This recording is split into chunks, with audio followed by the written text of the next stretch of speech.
नमस्कार दोस्तों, अस्तित्व आपका हमारा सबका पर्यावरण के इस विशेष कार्यक्रम में मैं अभिलाष खांडेकर आपका पुनः स्वागत करता हूं।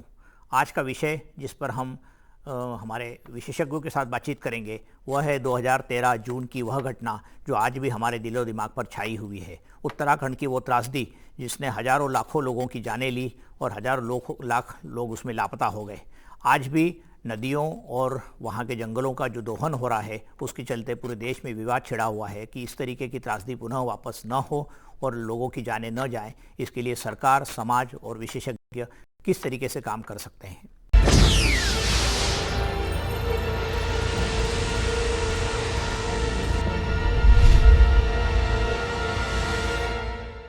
आज इस महत्वपूर्ण मुद्दे पर बातचीत करने के लिए हमारे स्टूडियो में मौजूद हैं विशेषज्ञ रवि चोपड़ा, जो केंद्र सरकार की कमेटी के पहले अध्यक्ष थे जिन्होंने एक बहुत बड़ी रिपोर्ट सरकार को दी है। डॉक्टर विनोद तारे, जो IIT consortium Ganga action plan के अध्यक्ष हैं, और श्री हिमांशु ठक्कर, जो south Asia network on dam, reverse and people के कन्वीनर हैं, दिल्ली में रहते हैं और सारे देश में नदियों और डैम पर वो नज़रें गड़ाए रहते हैं। हम देखते हैं आज की इस चर्चा के पहले एक रिपोर्ट जिसको देखकर हमको पता लगेगा कि उत्तराखंड की त्रासदी कितनी भीषण और कितनी भयावह थी।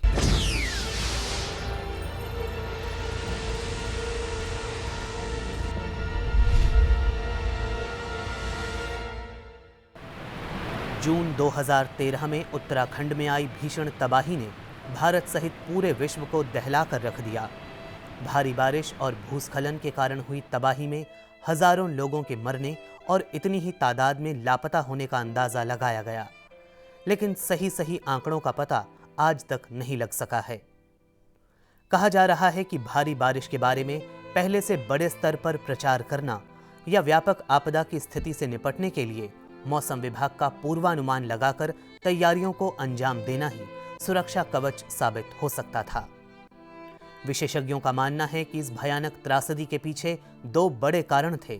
पहला ग्लोबल वार्मिंग और दूसरा विकास के नाम पर अंधाधुंध हो रहा प्राकृतिक संसाधनों का दोहन। वनों के विनाश, अवैज्ञानिक तरीके से नदियों पर बांध बनाए जाने और पत्थर व रेत के अंधाधुंध खनन ने उत्तराखंड में एक ऐसी स्थिति पैदा कर दी जो उस विनाशकारी आपदा का मुख्य कारण बनी। और इसके साथ साथ यहाँ की नाजुक पारिस्थितिकी पर लगातार बढ़ रही पर्यटकों की संख्या का दबाव बढ़ रहा था। केंद्र और राज्यों की तरफ से तुरंत राहत और बचाव कार्य शुरू किए गए, लेकिन बाढ़ की विभीषिका को देखते हुए वो नाकाफी थे। पर्यावरण के नजरिए से वन्य जीव संस्थान ने 2012 की अपनी रिपोर्ट में यहां बनने वाले 24 हाइड्रो पावर प्रोजेक्ट पर काफी तीखी आलोचना की थी, जबकि त्रासदी के बाद बनी उत्तराखंड त्रासदी विशेषज्ञ समिति ने अप्रैल 2014 में अपनी रिपोर्ट में पुरानी और नई विद्युत परियोजनाओं को त्रासदी की भयानकता को बढ़ावा देने का मुख्य कारण बताया। पर्यावरण मंत्रालय ने सुप्रीम कोर्ट के समक्ष दिसंबर में दाखिल शपथ पत्र में माना कि गंगा नदी पर बन रहे बांधों की वजह से गंगा के अविरल बहाव पर बुरा असर पड़ रहा है। तत्कालीन गुजरात के मुख्यमंत्री रहे नरेंद्र मोदी ने भी प्रभावित उत्तराखंड का दौरा कर हालात का जायजा लिया था। आज भी इस भीषण आपदा से प्रभावित लोगों के आंसू रुकने का नाम नहीं ले रहे हैं। मेरे पापा एक्सपायर हुए। मेरे पापा केदारनाथ में जॉब करते थे, फोटोग्राफरी का काम करते थे, और हमारा रोजगार का साधन जो भी है, घर का खर्चा वही चलाते थे। हमारे घर में तो हाथ से ही होता है। मेरे हस्बैंड और देवर दोनों रामबाड़ा गुप्त यहाँ केदारनाथ में थे। दोनों भाई साथ में वहाँ पे काम करते थे। होटल था हमारा, दोनों साथ में काम करते, दोनों भाई थे। मगर प्रकृति ने ऐसा मजाक किया कि दोनों के दोनों वापस नहीं आए। हमारा बहुत अच्छे से लालन पालन होता था, मतलब किसी भी चीज़ की ऐसी कमी नहीं थी कि हमको ऐसा हो ही नहीं था कि सरकारी नौकरी, प्राइवेट नौकरी, ऐसे में कोई वो नहीं था। वहाँ भगवान का सब कुछ ऐसा दे रखा था हमें, क्षण भर के लिए भगवान ने सब छीन लिया हमसे। बीती त्रासदी से हमें यह शिक्षा लेने की जरूरत है कि जिससे आने वाली प्राकृतिक आपदाओं से बेहतर ढंग से निपटा जा सके। इसके साथ ही हमें यह भी सुनिश्चित करना होगा कि हमारे पर्यावरण और वनों का लगातार हो रहा विनाश रुके। नदियों में पर्यावरण के लिए आवश्यक न्यूनतम प्रवाह सुनिश्चित करने के लिए वैज्ञानिक प्रणाली स्थापित की जाए और धार्मिक पर्यटन के सुरक्षित नियमों की व्यवस्था लागू की जाए।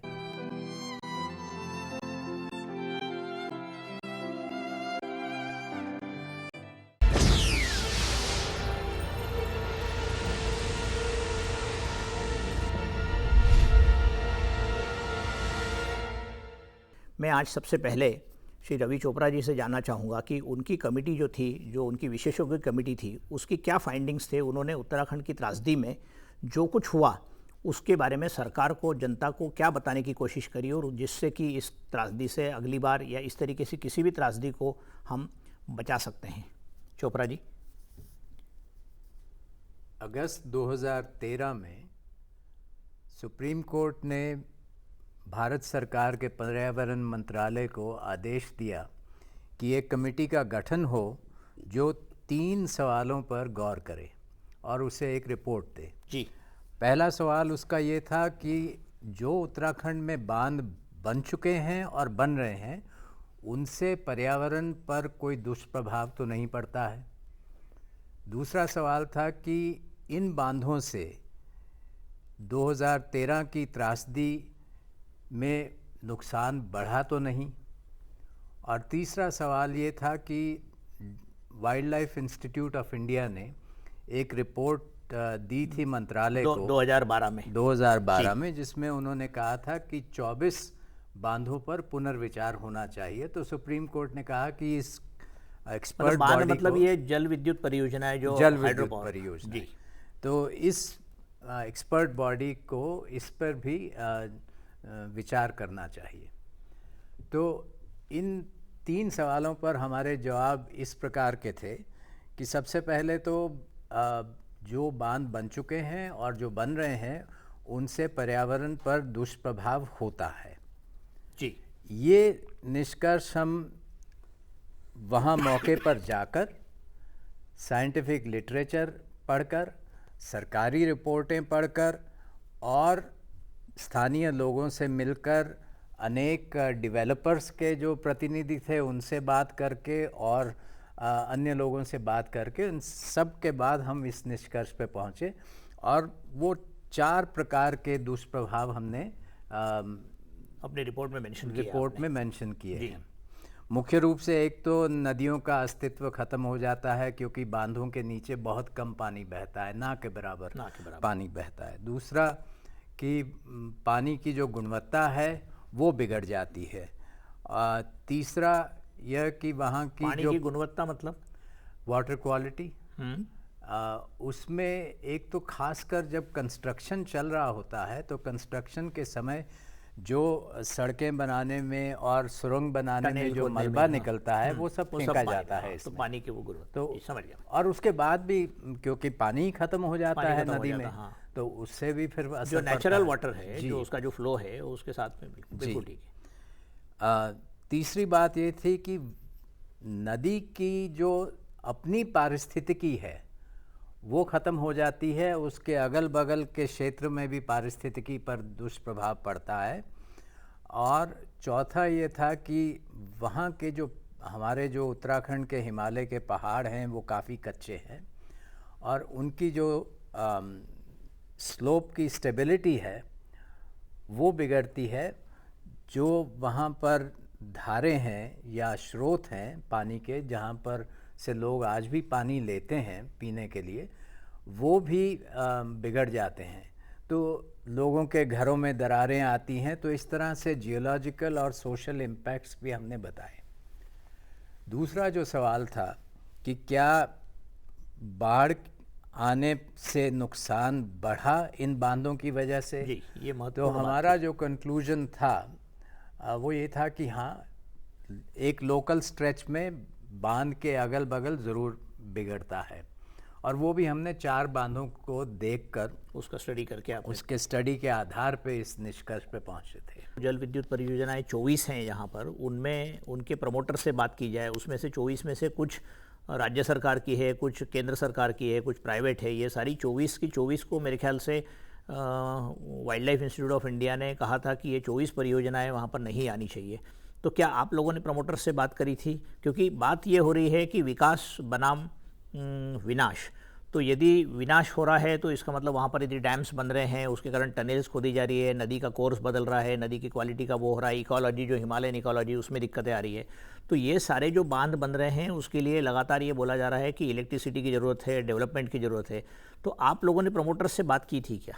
हाँ, प्रमोटर से तो हमने भी बात की थी। तो उसमें क्या निकल गया? और देखिए उसमें ये था कि कोई भी हम योजना बनाते हैं, परियोजना बनाते हैं, तो उसके इम्पैक्ट्स तो होते ही हैं।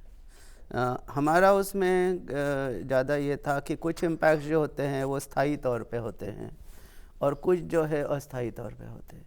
जैसे अभी चोपड़ा जी ने बताया कि कल ड्यूरिंग कंस्ट्रक्शन तो काफ़ी कुछ इम्पैक्ट जो है वो जब परियोजना बनाई जाती है उसमें जो अनुशासन होना चाहिए वो नहीं रखा जाता है और उसके कारण बहुत सारे प्रभाव होते हैं। मुख्यतः जो स्थायी तौर पे प्रभाव जो हम इन परियोजना के कारण देखते हैं, एक तो जो है कि वो नदी की निरंतर प्रवाह जो है वो रुक जाता है, अविरल प्रवाह, अविरलता जो है वो रुक जाती है और वो सबसे ज़्यादा महत्वपूर्ण है। ये ज़रूर है कि इन प्रोजेक्ट्स में कहा जाता है कि हम फिश लैडर बना देते हैं या बाईपास बना देते हैं, पर वो आज तक कभी कोई प्रभावी नहीं रहा है।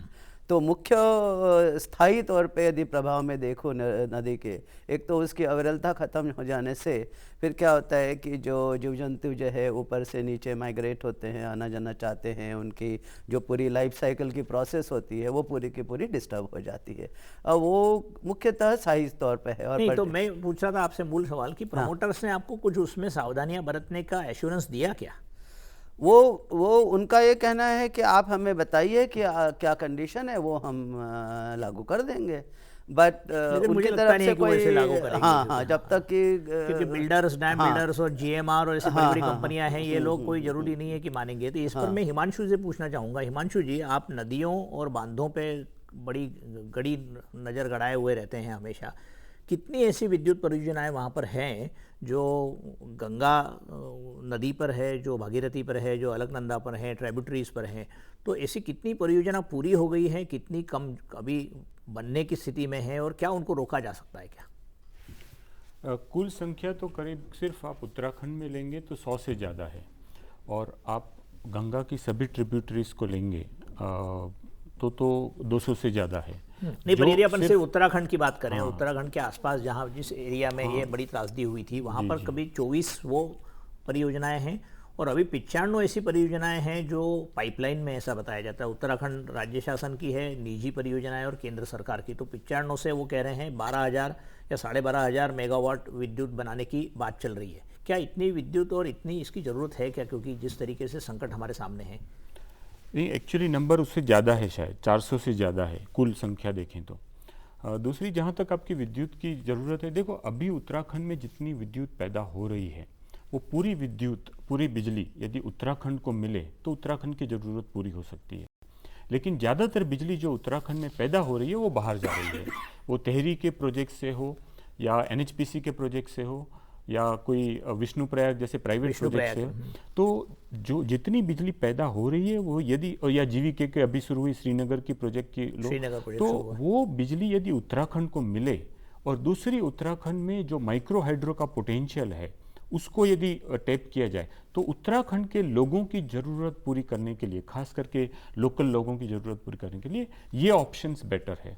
और लास्ट ऑप्शन अभी जो उभर रहा है वो सोलार है, जो सूर्य बिजली, तो वहाँ बहुत बड़ा पोटेंशियल है और तो काफ़ी सरकार भी बात कर रही है कि 20,000 मेगावाट। बिल्कुल, जहाँ तक बिजली की ज़रूरत है, देखो उत्तराखंड की त्रासदी इतनी भयावह थी कि आज भी एक दुस्वप्न की तरह सामने आती है, आज भी बिल्कुल निश्चित रूप से। और वो त्रासदी में कितना बड़ा हाथ मानवीय कारणों से हुआ है, उसमें जल विद्युत परियोजना का बहुत बड़ा हाथ है, क्योंकि उससे आप, लेकिन क्या वही एक कारण है या और भी कुछ कारण है? लेकिन डिफॉरेस्टेशन, हम हर प्रोजेक्ट में डिफॉरेस्टेशन होता है, फिर आप रोड बनाते हैं, ब्लास्टिंग करते हैं, टनलिंग, इतनी बड़ी बड़ी टनल होती है कि आप 9 ट्रेन एक साथ जा सके, उतनी ट्रेन, इतने बड़े विस्फोट करते हैं वो उसके सुरंग बनाने के लिए, और बाकी और लैंडस्लाइड उससे बढ़ता है, आप उसको नदी को खत्म करते हैं।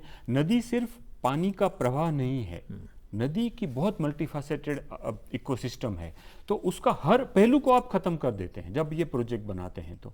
और टनल से जो वापस पानी नदी में आता है वो तो सिल्ट फ्री होता है, तो उसकी इरोजन कैपेसिटी बढ़ जाती है, तो एक इतने लेयर्स में इम्पैक्ट होती है, हम देखते नहीं हैं।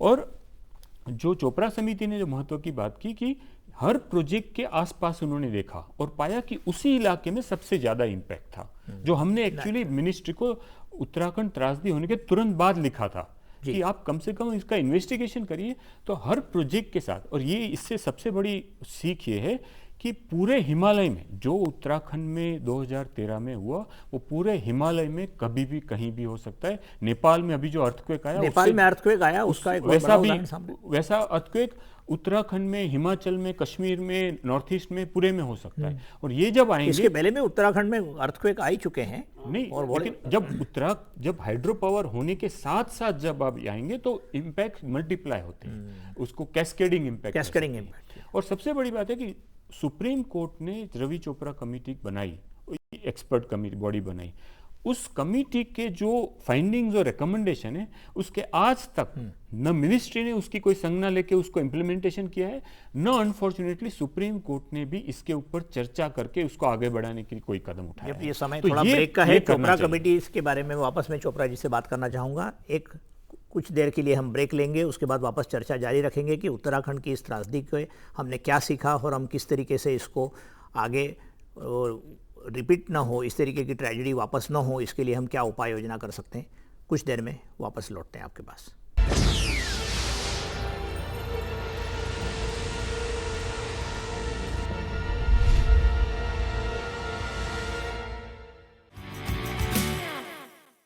हम चर्चा कर रहे थे उत्तराखंड त्रासदी की, जिसके 2 वर्ष हुए हैं।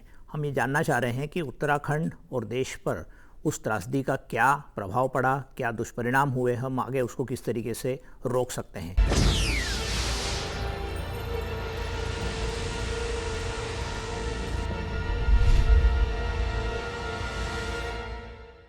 मैं चोपड़ा जी से वापस पूछना चाहूँगा कि आप उत्तराखंड से आते हैं, वर्षों से इस विषयों पर आप काम कर रहे हैं, इस कमेटी ने आपने जो रिकमेंडेशंस करी, आज मुझे को ये जानना है आपसे, जैसे अभी हिमांशु जी बात कर रहे थे कि वहाँ पर अल्टरनेट पावर की भी संभावना है, सोलर पावर की भी संभावना, लेकिन मेरे को ये जानना है कि उत्तराखंड छोटा राज्य है, थोड़ा सा पिछड़ा राज्य भी है, तो आज वहाँ पर ऐसी क्या स्थिति है जिससे उत्तराखंड का भी विकास हो और वहाँ की इकोलॉजी, वहाँ पर नदियों की स्थिति, ये सब ठीक रहे। इस संबंध में क्या आपके सुझाव हो सकते हैं? पहाड़ के क्षेत्र में वहाँ की पारिस्थितिकी की रीढ़ की हड्डी है जंगल, और जंगलों का वहाँ बहुत समय से दोहन हुआ है। तो सबसे पहले तो जंगलों का पुनर्स्थापन करना बहुत ज़रूरी है।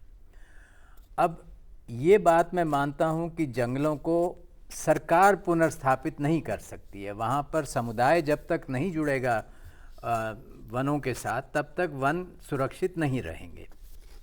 लेकिन लोग अब कट चुके हैं वनों से, तो जब तक उनके जो पुराने अधिकार थे, हक हकूक थे, वो लोगों को नहीं मिलते हैं, लोगों को ये नहीं महसूस होता है कि इनका स्वामित्व हमारा है, जब तक वो नहीं होता है तब तक वो नहीं सुरक्षा करेंगे। ये हम देखते हैं वहाँ पर आजकल, आज से करीब 30 साल पहले अगर जंगल में आग लगती थी तो लोग भागे भागे जाते थे उस आग को बुझाने के लिए।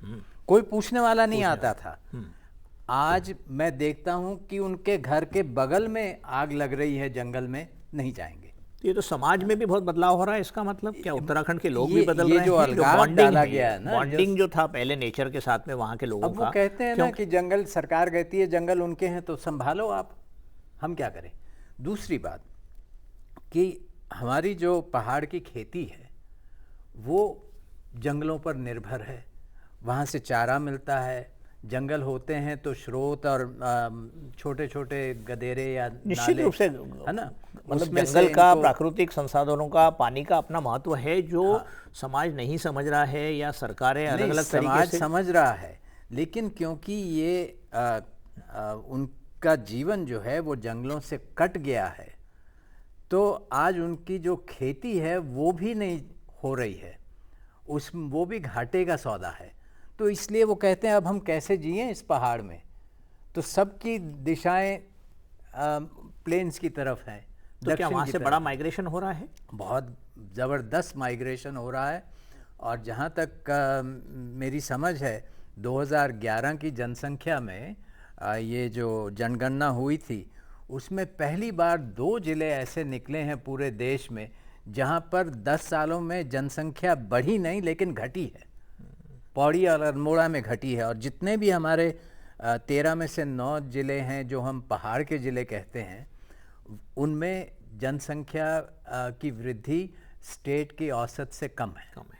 अगर जनसंख्या बड़ी है तो वो दक्षिण के 4 ज़िले जहाँ पर मैदानी क्षेत्र है। मैं पुनः वापस उस विषय पे आना चाहता हूँ। हिमांशु जी, मैं आपसे जानना चाह रहा हूँ कि यदि उत्तराखंड की त्रासदी में जल विद्युत परियोजनाओं का या वहाँ के जंगल और वहाँ के प्राकृतिक संसाधनों का अतिदोहन एक मूल कारण है, तो इसको रोकने के लिए हमारा वन और पर्यावरण मंत्रालय क्या कर रहा है, या उसने जो एफिडेविट दिया था उसके बारे में मैं आपसे जानना चाहता हूँ कि उस एफिडेविट में क्या था जो कोर्ट को उन्होंने दिया था जिससे ये त्रासदी बचने की या फिर ये बांध और इस संबंध में कुछ बातचीत हो सकती है।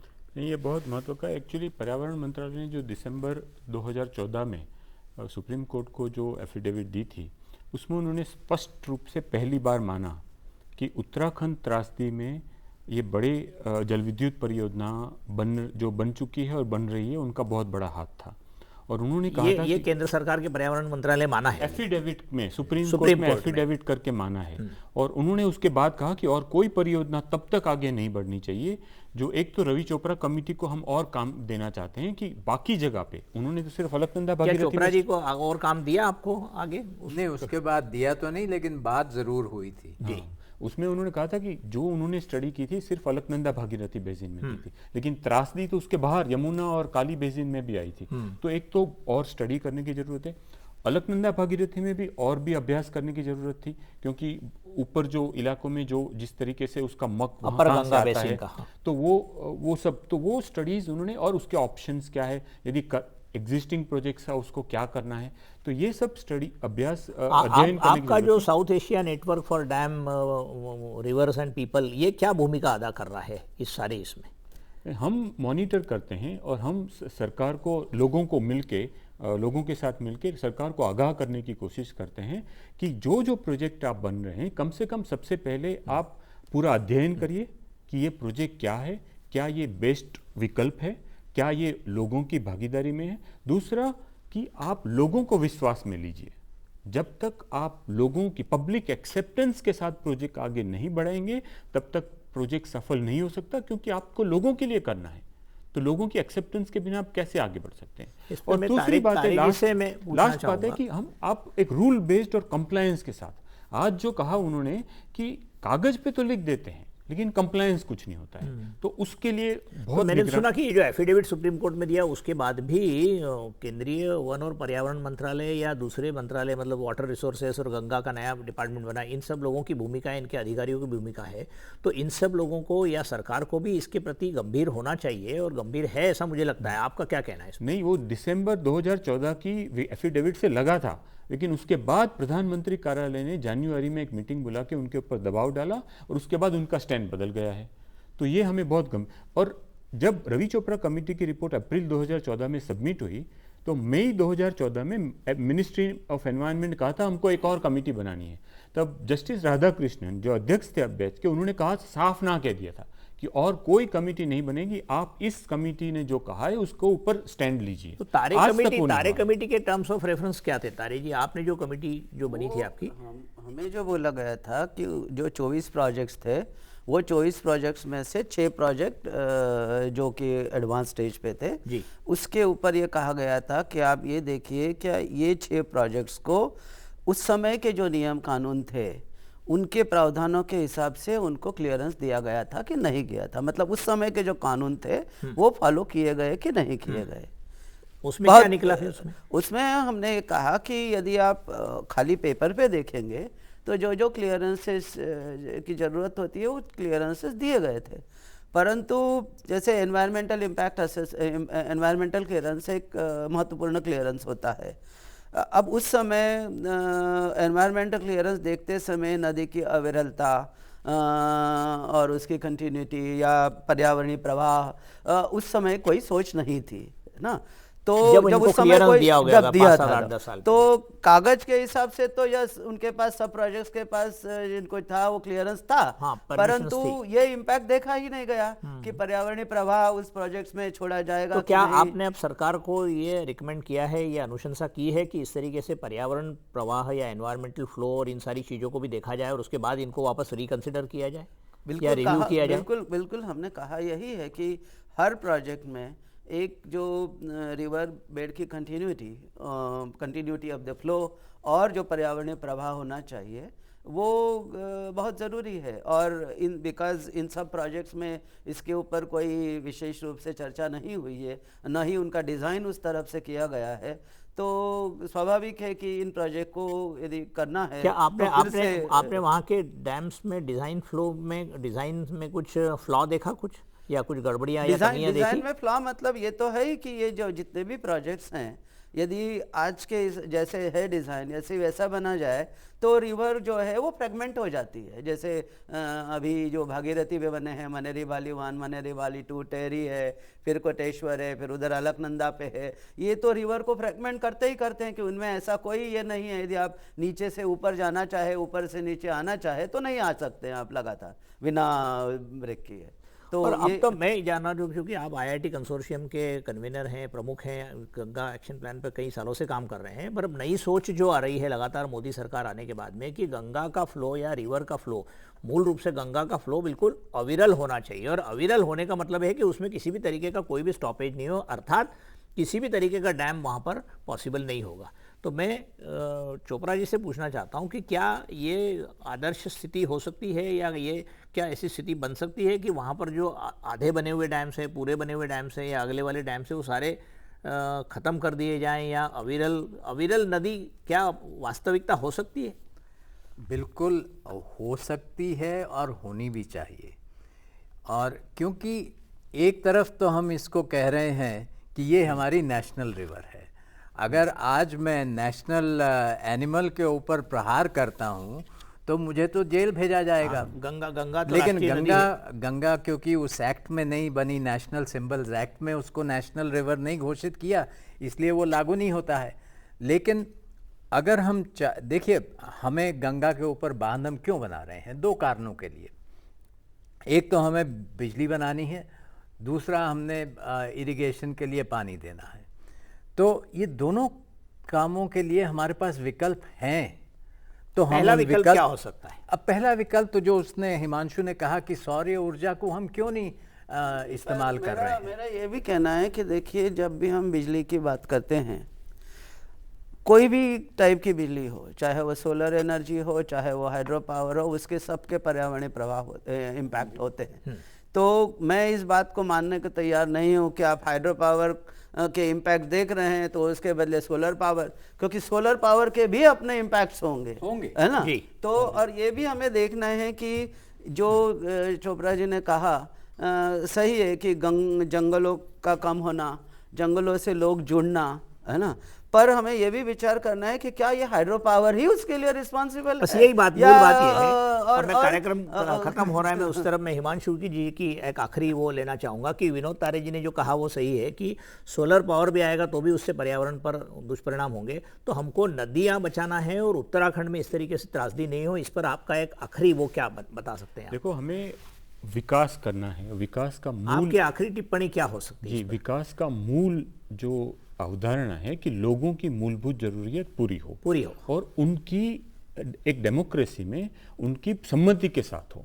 तो हमें विकल्प जो हमारे पास है विकास के नाम पे, बिजली के हो या पानी के, बहुत सारे विकल्प है और उसके सबके दुष्परिणाम जरूर होंगे, लेकिन उसमें से बेस्ट विकल्प लोगों की एक्सेप्टेंस के साथ जब हम करेंगे तो हाइड्रो में माइक्रो हाइड्रो भी कर सकते हैं। अर्थात इसका मतलब ये है कि उत्तराखंड की ये त्रासदी वापस न हो, इसकी पुनरावृत्ति न हो, इसके लिए हमारे पास बहुत सारे उपाय हैं, उपाय करना चाहिए। विकल्प है। मैं इस कार्यक्रम के अंतिम उसमें ले जाना चाह रहा हूं और मेरे सारे जितने भी एक्सपर्ट, हमारे चोपड़ा साहब, डॉक्टर विनोद तारे और हिमांशु ठक्कर जी को धन्यवाद देना चाहता हूं।